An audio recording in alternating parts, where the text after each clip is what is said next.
Good morning students. आज हम बात करने वाले हैं फिजिक्स के चैप्टर नंबर 5 पे। और डियर स्टूडेंट्स, इससे पहले हम 4 चैप्टर पढ़ चुके हैं और चारों चैप्टर आपको पता होंगे। चलिए मैं बता देता हूँ। जो चारों चैप्टर हैं आपका, एक पहला था वेव मोशन, ठीक है, ये रहा। और इसके बाद आपका सेकंड था वेव ऑप्टिक्स, सो ये भी मैंने आपको बताया है। थर्ड नंबर पे था इलेक्ट्रोस्टैटिक्स और फोर्थ नंबर पे था करंट इलेक्ट्रिसिटी, ठीक है। अब हम पढ़ने वाले हैं फिफ्थ चैप्टर, ठीक है, पाँचवा। तो इस चैप्टर का नाम है स्थिर चुंबकत्व एवं वैद्युत चुंबकत्व, ठीक है स्टूडेंट्स। सो इसमें हमें पढ़ना है, ठीक है। तो सबसे पहले हम बात कर लेते हैं चुंबक पे, ठीक है। तो चुंबक क्या होता है, क्या इसका इंट्रोडक्शन होता है, तो ठीक है, हमें बात करना है मैग्नेटिज्म,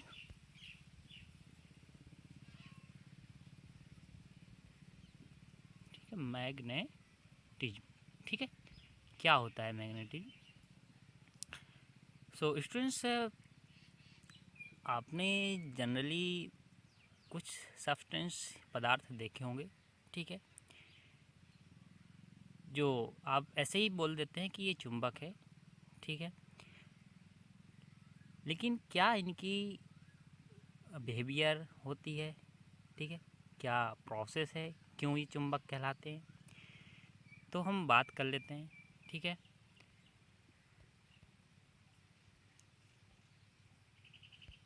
अब बात यदि चुंबक की करें तो इसकी डेफिनेशन क्या हो सकती है?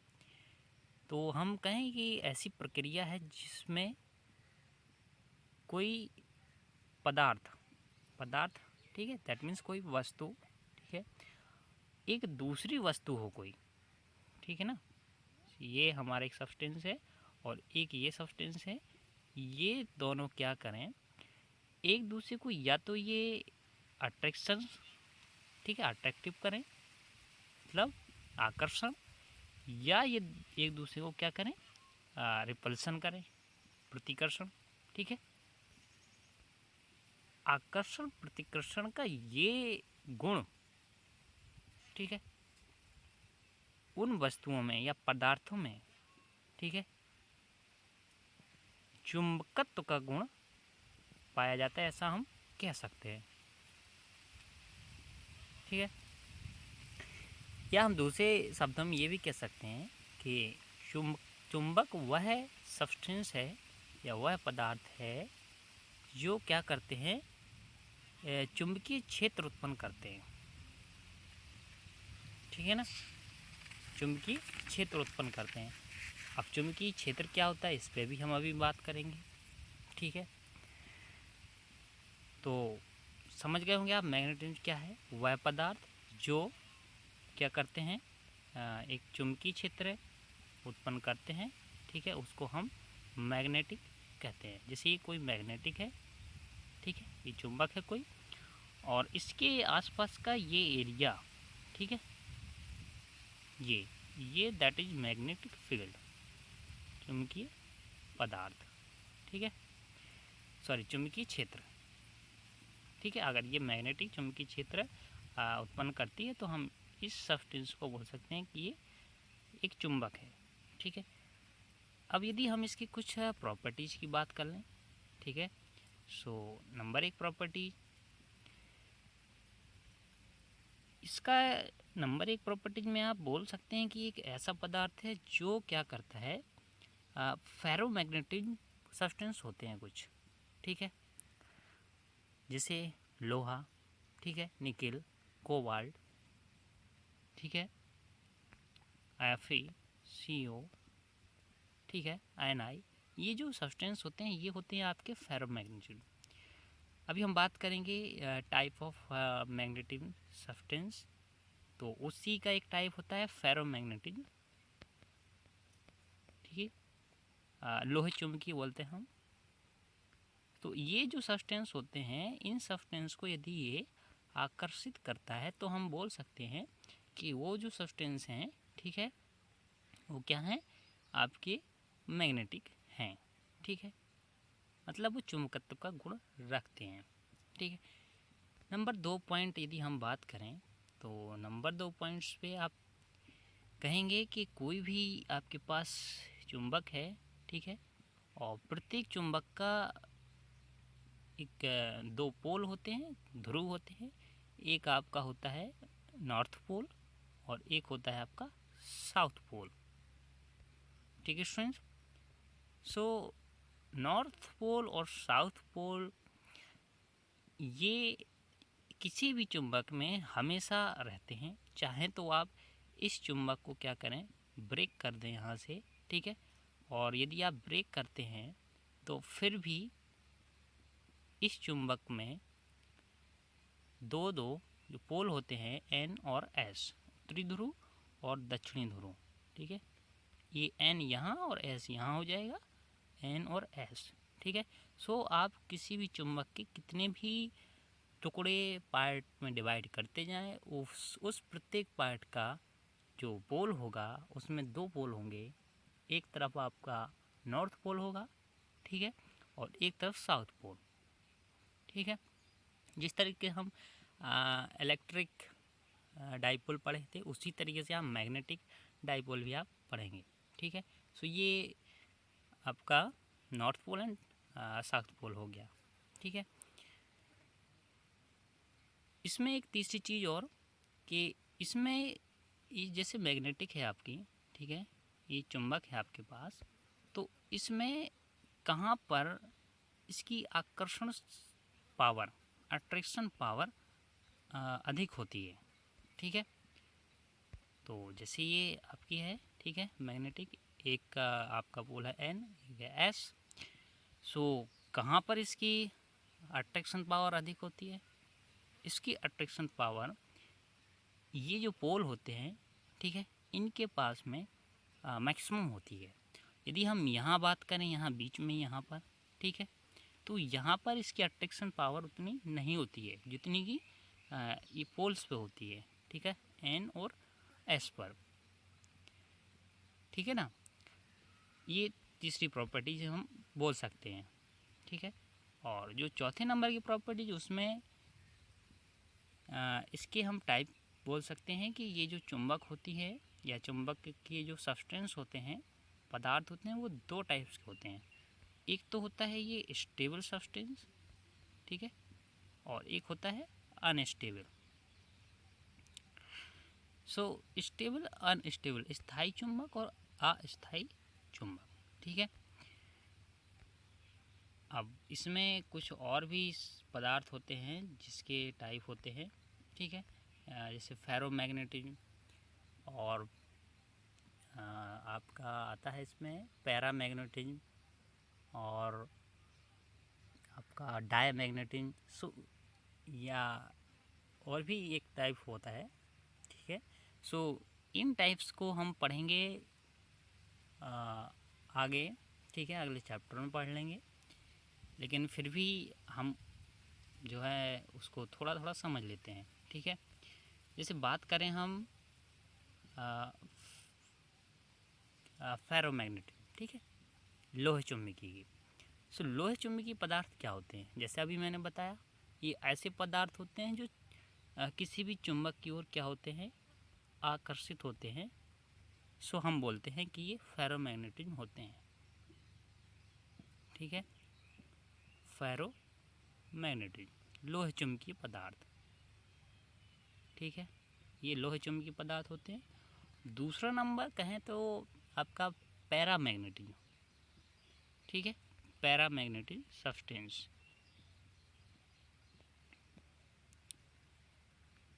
ठीक है, प्रतिचुंबकीय बोलते हैं हम इसको, ठीक है। प्रतिचुंबकीय इनका ऐसा गुण होता है कि चुंबक की ओर थोड़ा सा आकर्षित होते हैं, बहुत कम, ठीक है। जैसे ये चुंबक है आपकी, अभी मैंने बताया था, जैसे ये एन, ये हम देख लेते हैं यहाँ पे, जैसे मैंने अभी अट्रैक्शन पावर की बात की थी, यहाँ ये एन और एस, ठीक है, यहाँ पर अट्रैक्शन पावर अधिक होती है एन एस पोल्स पे और बीच में कम होती है, ठीक है। तो मतलब N और S यदि हम यहाँ सब्सटेंस ले जाएं और यहाँ अधिक आकर्षण हो तो हम कह सकते हैं कि वो क्या है, फेरोमैग्नेटिज्म है, ठीक है, लोहे चुंबकीय है। और यदि पदार्थ हम यहाँ ले जाएं तो यहाँ मतलब निश्चित है कि यहाँ पर क्योंकि इसकी अट्रैक्शन पावर क्या है, कम है, तो यहाँ कम आकर्षित होंगे, ठीक है। तो यदि हम पदार्थ को यहाँ ले जाएं तो यहाँ आप पता कर सकते हैं कि ये पैरामैग्नेटिज्म है, प्रतिचुंबकीय है, ठीक है। फिर इसके बाद आता है एक टाइप और जो होता है आपका डायमैग्नेटिज्म, ठीक है, डायमैग्नेटिज्म। जो डायमैग्नेटिज्म होते हैं वो ऐसे पदार्थ, हम इसको बोल सकते हैं ऐसे पदार्थ जो चुंबक की ओर यदि हम पास में लाएं तो ये ना के बराबर आकर्षित होते हैं, मतलब आकर्षित तो होते ही नहीं हैं, ठीक है।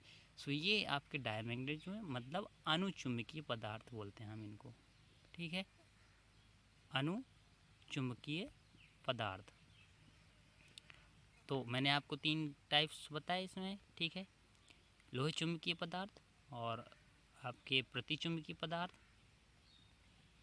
ठीक है, और अनुचुंबकीय पदार्थ, फेरोमैग्नेटिज्म, पैरामैग्नेटिज्म और डायमैग्नेटिज्म। इन तीनों को अभी हम और अगले चैप्टर में समझेंगे, ठीक है। तो जहाँ पर हम देखेंगे अभी कहाँ पर ये हेडिंग्स आती हैं। तो ये हो गए आपके, ठीक है, ये कुछ प्रॉपर्टीज होंगी चुंबक की, जिसमें से मैंने आपको स्टेबल और अनस्टेबल जो है मैग्नेटिक ये बताई, ठीक है। तो अब इसको चलिए हम रफ कर दें, चलिए नहीं करते हमें, ठीक है। अब थोड़ा सा हम इसको डिस्कशन कर लेते हैं कि स्थायी चुंबक क्या है, ठीक है। अब स्थायी चुंबक क्या होती है, तो जनरली जो स्थायी चुंबक होती है इनका जो क्षेत्र होता है, ठीक है, इनका जो क्षेत्र होता है इनका अपना एक क्षेत्र होता है। मतलब ये कहने का कि यदि हम इसमें वैद्युत धारा प्रवाहित ना करें तब भी उस सब्सटेंस का जो क्षेत्र होगा, ठीक है, कहाँ गया ये पेन,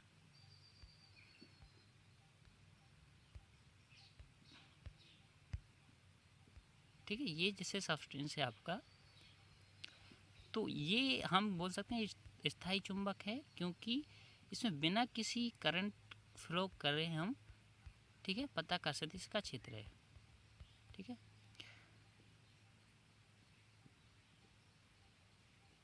और यदि हमें इसको विचुंबकित करना है, विचुंबकित मतलब चुंबक का गुण इसमें ना हो, ठीक है, तो इसके लिए भी कोई एक विशेष हमें प्रोसेस करनी पड़ती है ताकि सब्सटेंस को हम विचुंबकित कर दें, मतलब चुंबक का गुण इसमें हो ही ना, ठीक है। तो स्थायी चुंबक ये है कि इनके द्वारा जो चुंबकीय क्षेत्र होता है वो बिना किसी वैद्युत धारा, इलेक्ट्रिक करंट के ही होता है, ठीक है, इसमें कोई विद्युत धारा का हमें प्रवाह नहीं करना होता है, ठीक है। तो अब हम बात करते हैं अनस्टेबल मैग्नेटिक की। तो अनस्टेबल क्या है, तो ये चुंबक क्या होते हैं, अनस्टेबल जो होते हैं, ठीक है, जैसे ये चुंबक है आपकी, तो ये अनस्टेबल चुंबक क्या इसके गुण होते हैं, तो ये चुंबक तभी जो है electric field magnetic field generate करते हैं, चुंबकीय क्षेत्र ये तभी पैदा करते हैं जब इनके जो आपके पास जैसे तार हैं, ठीक है, जब इनके तारों से होकर हम क्या करें, इलेक्ट्रिक करंट फ्लो करें, ठीक है। तो जब इलेक्ट्रिक करंट हम इसमें फ्लो करते हैं तो इनमें तभी चुंबकीय क्षेत्र उत्पन्न होता है। तो इस तरह के पदार्थ को आप जनरली ये भी बोलते हैं इलेक्ट्रोमैग्नेटिक, ठीक है, विद्युत चुंबकीय पदार्थ भी आप इनको बोलते हैं। इनको आप चाहें तो मैग्नेटिक इलेक्ट्रोमैग्नेटिक सब्सटेंस भी बोलते हैं, ठीक है, इलेक्ट्रोमैग्नेटिक सब्सटेंस, ठीक है। अस्थायी चुंबक जो होते हैं वो इसी तरह के होते हैं। तो इन्हीं को हमें ज़्यादा से ज़्यादा इन्हीं को पढ़ना है हमें, ठीक है। तो अच्छा, इसमें जैसे चुंबकीय क्षेत्र कैसे पैदा होता है, तो इसमें हम करते क्या है कि ये जो तार होते हैं आप इस तरीके से ठीक है, तार को इस चुंबक के चारों इस तरीके से लपेट देते हैं। ठीक है, या चलिए इस तरीके से नहीं लपेटें, हम क्या करें, इसको थोड़ा इस तरीके से करते हैं। जैसे ये आपकी एक चुंबक है,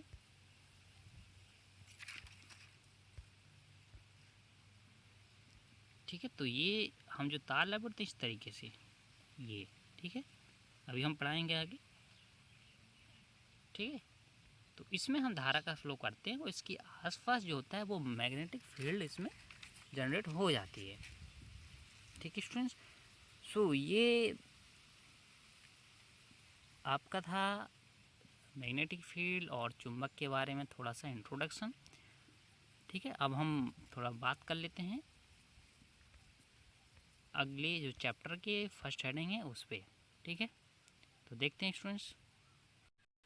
सो पहले हेडिंग आपकी है गतिशील आवेश पर लगने वाला बल। ठीक है, सो गतिशील आवेश पर लगने वाला बल क्या होता है। ठीक है, यदि आवेश गतिशील ना हो तो बल होगा या नहीं होगा। ठीक है, तो मैं आपको बता दूं कि यदि कोई आवेश है, आवेश दैट मीन्स चुंबक के आसपास या चुंबक के जो तार हैं, ठीक है, उन तारों में आपको क्या करना है, इलेक्ट्रिक करंट का फ्लो करना है। इलेक्ट्रिक करंट का जैसे ही आप फ्लो करेंगे तो उसमें क्या होगा, जो ये आपका अनस्टेबल है, ठीक है, अनस्टेबल मैग्नेटिक है ये, क्योंकि अनस्टेबल में ही आप धारा प्रवाह करते हैं और इसमें विद्युत क्षेत्र उत्पन्न, सॉरी मैग्नेटिक क्षेत्र यानी चुंबकीय क्षेत्र इसमें उत्पन्न हो जाता है। ठीक है, तो इसमें जो फोर्स है, तो जनरली आप इस पहले चित्र को समझ लें। ठीक है, तो चित्र को हम समझते हैं, चित्र क्या है, ये आपने माना 3 डायमेंशन में। ठीक है, ये आपका 3 डायमेंशनल, ठीक है, एक चित्र दिया गया है जिसमें हमने क्या है, एक क्यू आवेश माना है। ये है आपका यहाँ पर एक क्यू आवेश। ठीक है, जो कि क्या है, 3 एक्सिस है, एक एक्स एक्सिस ये रहा आपका इस तरफ, Y axis and Z axis. ठीक, सो तीनों एक्सिस में जो आपका एक्स एक्सिस है, ठीक है, और वाई एक्सिस है और जेड एक्सिस, सो इसमें हमने एक दिशा मानी है कोई। ठीक है, वी, ये आप देख रहे होंगे यहाँ पर वी। ठीक है, वेग पार्टिकल्स का जो मूवमेंट हो रहा है वो हमने वेग मान लिया। ठीक है, अब मूवमेंट किसी भी दिशा में हो सकता है, तो इसके हमने 2 जो फैक्टर होते हैं, घटक होते हैं, एक आपका होता है क्षैतिज हॉरिजेंटल, ठीक है, और एक होता है आपका परपेंडिकुलर। तो ये हॉरिजेंटल किसके हॉरिजेंटल होता है, तो ये हॉरिजेंटल होता है आपका जो होता है आपका चुंबकीय क्षेत्र। सो चुंबकीय क्षेत्र हमने माना है वाई एक्सिस के पैरेलल। ये देखिए आप, ये बी, ठीक है, बी से हम ड्रॉट करते हैं चुंबकीय क्षेत्र को।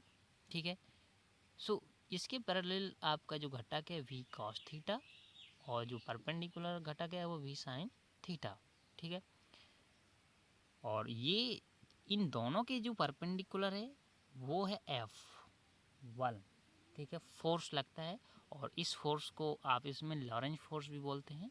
ठीक है, तो ये कितना फोर्स होता है, तो हम बात इस पर कर लेते हैं, ये किन किन चीज़ों पर डिपेंड करता है। तो नंबर 1 ये डिपेंड करता है आपका जो फोर्स होता है F, तो हम यहाँ बात कर लेते हैं। ठीक है, सो नंबर 1, इसमें 2-3 कंडीशन होती हैं। ठीक है, एफ़ किन किन चीज़ों पे डिपेंड करता है, तो नंबर 1 जो एफ़ है वो समानुपाती होता है क्यू के। क्यू दैट मीन्स जितना ज़्यादा इसमें करंट फ्लो होगा, जितना ज़्यादा पार्टिकल्स का चार्ज होगा, ठीक है, तो उस पे लगने वाला जो फोर्स होता है वो उसका फोर्स का मैग्नीट्यूड वो भी अधिक होगा। ठीक है ना, यानी चार्ज मैग्नीट्यूड जितना हम ज़्यादा बढ़ाएंगे, जितना ज़्यादा हम चार्ज मैग्नीट्यूड लेंगे, उतना ही फोर्स उसमें अप्लाई होगा। ठीक है, बशर्ते कि जो आवेश है वो क्या होना चाहिए, गतिशील होना चाहिए। ठीक है, number second, F is proportional, ये डायरेक्ट प्रोपोर्शनल होता है वी साइन थीटा। इसका जो परपेंडिकुलर फैक्टर है वी साइन थीटा, तो इसके भी डायरेक्ट प्रोपोर्शनल होता है। ठीक है। नंबर 3 जो है, इसमें जो आपका मैग्नेटिक फील्ड क्वांटिटी है, ठीक है, उसके डायरेक्ट प्रोपोर्शनल होता है फोर्स। ठीक है। सो ये 3 कंडीशंस होती हैं कोई भी यदि चार्ज मूव कर रहा है किसी मैग्नेटिक फील्ड में। सो अब यदि हम इन तीनों कंडीशंस को मिला दें, so F is proportional to हो जाएगा Q V B sine theta. देखिए तीनों कंडीशंस को हम इनको मिक्स कर दें। सो ये मान लेते हैं यहाँ पर हम प्रोपोर्शनलिटी का साइन हटाते हैं। So F is equals to K Q V B sine theta. So यहाँ के आपका प्रोपोर्शनलिटी साइन है।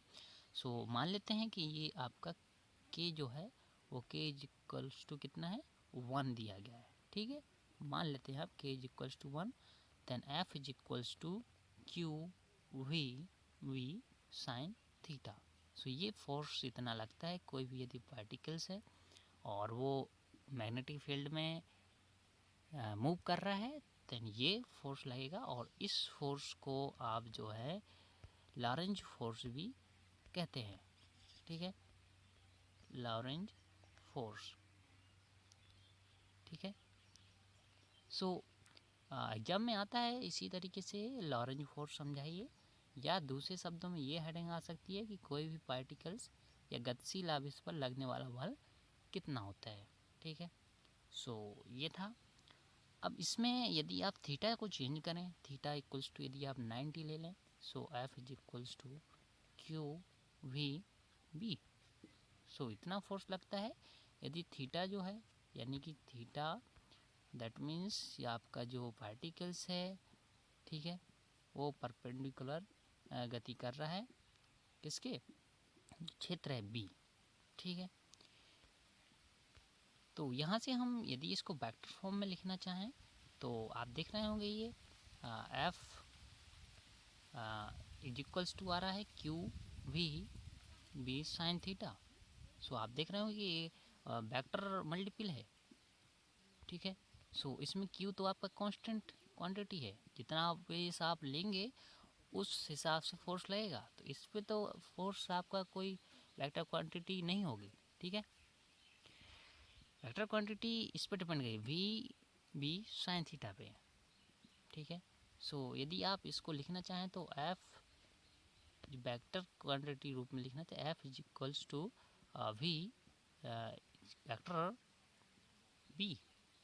सो दिस वेक्टर फॉर्म जो आपका लॉरेंज फोर्स है, वो लॉरेंज फोर्स है, वो आपका वेक्टर फॉर्म में है। ठीक है। अब इसकी दिशाएं आप निकालते हैं। ठीक है। तो चलिए हम थोड़ा सा यहाँ देख लेते हैं। सॉरी, ये देखिए। ठीक है। ये जिसे दिया गया है प्रयोगों द्वारा, इसमें चलिए हम हाईलाइट कर लेते हैं इसको। ये देखिए लाइन। ठीक है। प्रयोगों द्वारा यह पाया गया कि जब कोई आवेशित कण किसी चुंबकीय क्षेत्र में स्थिर होता है तो उस पर चुंबकीय क्षेत्र द्वारा बल नहीं लगता, परंतु जब वही कण गतिशील हो जाता है तो आवेशित कण पर चुंबकीय बल लगने लगता है। यानी कि जो लॉरेंज फोर्स है तभी अप्लाई होगा जब आपका चार्ज जो होगा वो फील्ड में क्या होगा, मूव करे। ठीक है। तो देखिए इसमें नंबर 1 कंडीशन जो है, ठीक है, बल का जो मैग्नीट्यूड है, परिमाण, वो चुंबकीय क्षेत्र के डायरेक्ट प्रोपोर्शनलिटी होगा, B is proportional to B. और जो आवेश, बल का परिमाण आवेश के भी डायरेक्ट प्रोपोर्शनल होगा। और इसमें एक घटक है बी, ये देखिए वी साइन थीटा। ठीक है। तीनों को हम मिलाते हैं तो इस तरीके से आपका फॉर्मूला बन रहा है। तो ये आ गया आपका, देखिए F is equals to Q V B sine theta. तो यदि इसको आप वेक्टर फॉर्म में लिखेंगे तो ये आ गया। ठीक है। क्यू कांस्टेंट है, देखिए मैंने लिखा था अभी। तो इसको आप लॉरेंज फोर्स भी बोलते हैं या चुंबकीय लॉरेंज बल भी कहते हैं। ठीक है। अब इसकी यदि हमें दिशा निकालनी है तो दिशा आप 3 नियमों से निकाल सकते हैं। नंबर 1 तो फ्लेमिंग का लेफ्ट हैंड रूल होता है, और एक स्क्रू पेंच भी होता है, और एक दाएं हाथ हथेली का नियम भी होता है। तो नंबर 1 जिससे हम समझ लेते हैं इसको फ्लेमिंग के बाएं हाथ का रूल्स। ठीक, तो इसमें आप ये ज़रा चित्र देखें। ठीक है, ये 3 डायमेंशनल स्ट्रक्चर की तरह हमने हाथ को रखा है, जिसमें आपकी 2 उंगलियां, एक अंगूठा है। ठीक है, अंगूठा और एक ये 2 उंगलियां हैं। ठीक है, ये तो ये अंगूठा सॉरी तो ये अंगूठा है आपका। ठीक है, ये आपकी तर्जनी उंगली कहलाती है, ये मध्यमा उंगली कहलाती है। तो इन तीनों को इस तरीके से आपको फैलाना है ताकि तीनों के बीच का जो एंगल हो वो क्या हो, 3 डायमेंशनल, मतलब परपेंडिकुलर हो, 90 का एंगल बने तीनों के बीच। ठीक है, सो मतलब कहने का कि ये जो अंगूठा है और ये तर्जनी है, इन दोनों के बीच का एंगल यहाँ 90, और बी जो ये तर्जनी मध्यमा है इसके बीच का एंगल 90, और ये जो अंगूठा है और ठीक है ये मध्यमा है इसके बीच का एंगल भी 90 होना चाहिए। इस तरीके से आपको हाथ को फैलाना है। तब इसमें तो ये देखिए आप 3 डायमेंशनल स्ट्रक्चर बना ना इस तरीके से XYZ के रूप में। तो अभी देखिए आपने स्ट्रक्चर देखी थी। ठीक है, तो इसमें क्या है कि ये जो आपकी क्या कहते हैं मध्यमा है, बीच की उंगली है, ये क्या डिनोट करती है, ये डिनोट करती है धारा अथवा उस पार्टिकल्स का वेग। ठीक है, या तो वेलोसिटी या करंट, दोनों चीज़ आप बोल सकते हैं। और जो तर्जनी होती है वो डिनोट करती है कि उसमें कितना आपका मैग्नेटिक फील्ड जनरेट हो रहा है। ठीक, कितनी मैग्नेटिक फील्ड उसमें है और किस साइड में है, किस दिशा में जा रही है। तो ये मैग्नेटिक फील्ड डिनोट करती है तर्जनी उंगली। ठीक है, तो जब ये दोनों 90 के पे और एक 90 पे एक जो और डायरेक्शन होती है वो फोर्स को डिनोट करती है। ठीक है, और अंगूठा फोर्स को हम डिनोट करवा रहे हैं इसमें, देखिए ये। ठीक है, तो ये फ्लेमिंग के बाएं हाथ का रूल्स है, और इससे आप चाहें तो इसकी जो दिशा है वो फोर्स की वो आप निकाल सकते हैं।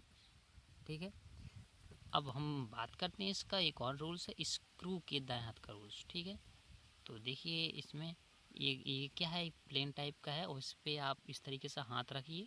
ठीक है, तो जब आप इस तरीके से हाथ रखेंगे और इसको थोड़ा थोड़ा घुमाएंगे, देखिए इसमें लिखा है माना V तथा B कागज के तल पर स्थित हैं। ठीक है, क्षेत्र और जो आपका वेलोसिटी है, तो प्लेन पे क्या होगा, 2 डायरेक्शन होगी, एक X और Y, क्योंकि 2 डायमेंशन प्लेन होता है। ठीक है, अभी हम ऊपर का डायरेक्शन नहीं ले रहे हैं Z एक्स से, तो जो Z एक्स जो वो फोर्स को नोट करेगा। ठीक है, और 2 जो हैं डायरेक्शंस, एक X और Y, तो ये V और B हो गया, और एक जो F है वो ये नोट करेगा। ठीक है, तो ये पॉजिटिव चार्ज के लिए इस तरीके से स्ट्रक्चर आती है, और यदि नेगेटिव चार्ज होता है तो फोर्स इस तरीके से नीचे की ओर लगेगा। ठीक है, उल्टा आप इस तरीके से हाथ बना सकते हैं। ठीक है, एक और 3 नंबर रूल होता है दाएं हाथ की हथेली का नियम। तो देखिए इसमें हथेली किस तरीके से फैलाई हुई है, सीधे 4 उंगलियां, और अंगूठा 90 के एंगल बीच में। ठीक है, तो इसमें भी 3 डायमेंशनल स्ट्रक्चर होना चाहिए। तो देखिए अंगूठा इन सभी उंगलियों के बीच का 90 एंगल ये रहा। ठीक, और इस बी और एफ ये बिल्कुल सामने की ओर लग रहा है, ऊपर की ओर इस तरीके से। ठीक है, बीचों बीच गद्दी के, जैसे आप गद्दी इस तरीके नीचे रखेंगे तो ऊपर की ओर, यहाँ बीच से ऊपर की ओर। ठीक है, तो ठीक है, तो इससे भी आप इसको इसकी जो दिशा है बल की वो आप निकाल सकते हैं। ठीक है, तो दिशा तो हमेशा परपेंडिकुलर ही होती है, चाहे आप जिस रूल से निकालें। अब इसके मात्रक की बात कर लें तो देखिए मात्रक। ठीक है, सो देखिए अभी आपने फॉर्मूला पढ़ा कि F is equals to Q V B sine theta. So यदि आप यहाँ B निकाल लें, ठीक है, चुंबकीय क्षेत्र ये है B आपका, तो हम चुंबकीय क्षेत्र क्योंकि B से डिनोट करते हैं तो B निकालेंगे तो B is equals to F upon Q V sine theta आ जाएगा। अब देखिए मात्रक की बात करें तो इसमें F क्या है, फोर्स है, तो फोर्स जो बल का मात्रक न्यूटन होता है। Q जो है कूलाम है। ठीक है, आवेश है, इसका मात्रक कूलाम होता है। V वेग है तो मीटर पर सेकंड। ठीक है, तो ये हो गया देखिए मात्रक।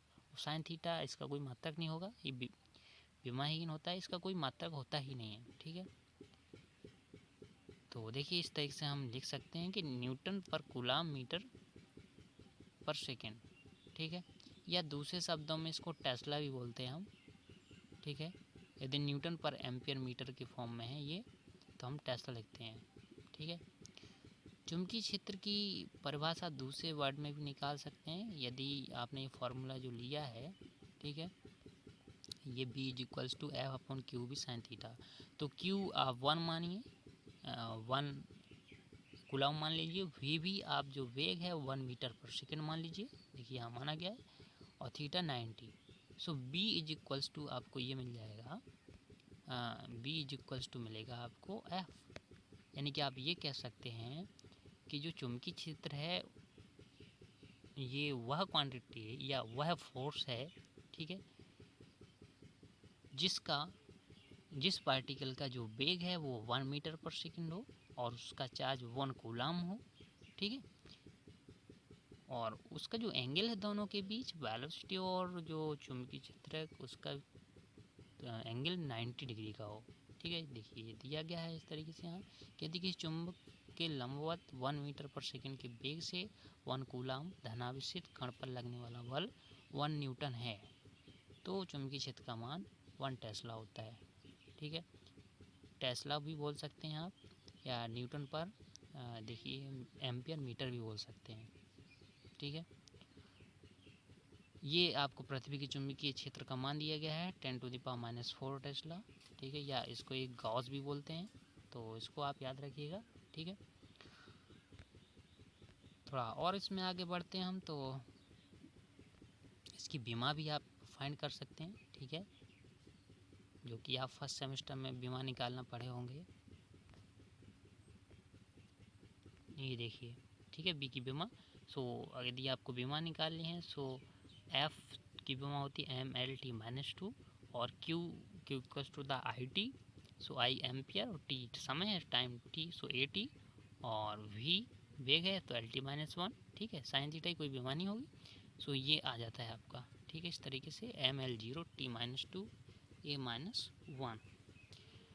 ठीक है, ये कुछ स्थितियाँ दी गई हैं, तो इसको भी आप चाहें तो समझ सकते हैं। ठीक है, तो ये रहा आपका कि कोई गतिशील आवेश है तो उस पर क्या फोर्स लगता है। अब अगली वीडियो में हम बात करेंगे कि चुंबकीय क्षेत्र में जो वृत्तीय गति यदि कोई पार्टिकल कर रहा है तो क्या उसमें फोर्स या क्या कंडीशंस उसमें होंगी, तो इस पे हम चर्चा करेंगे। ठीक है स्टूडेंट्स, सो चलिए अब हम मिलते हैं नेक्स्ट वीडियो में। तो तब तक के लिए सभी स्टूडेंट्स का बहुत बहुत धन्यवाद।